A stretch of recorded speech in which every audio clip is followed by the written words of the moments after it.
అందరికీ నమస్కారం అండి.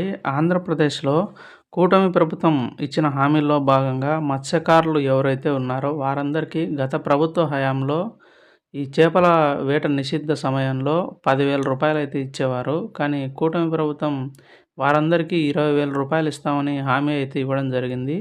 ఈ ఇచ్చిన హామీలో భాగంగా ఈ మత్స్యకారులు ఎవరైతే ఉన్నారో వారందరికీ ఈ నెల ఏప్రిల్ నెల నుంచి 26వ తేదీ నుంచి వారి అకౌంట్లలో రూ. 20,000 డబ్బులైతే వేయాలని చెప్పి గవర్నమెంట్ వారు నిర్ణయించడం జరిగింది. అదెందుకు అని అంటే ఈ ఏప్రిల్ 15 నుంచి జూన్ 16వ తేదీ వరకు సముద్రంలో చేపల వేటపై నిషిద్ధం ఉంటుందన్నమాట. మొత్తం ఇది దేశమంతా ఉంటుంది.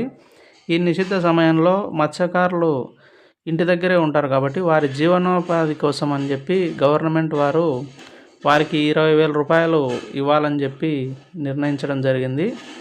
కాబట్టి ఎవరైతే వాళ్ళు అర్హులు ఉన్నారో వారందరికీ ఈ నెల 26వ తేదీ నుంచి వారి అకౌంట్లలోనే గవర్నమెంట్ డబ్బులు వేయాలని నిర్ణయించింది.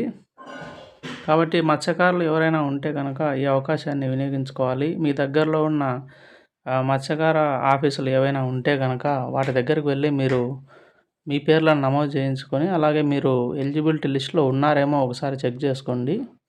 ఇదండి ఈ వీడియో గురించి. వీడియో నచ్చినట్లయితే లైక్ చేయండి. అలాగే సబ్స్క్రైబ్ చేయండి. Thank you.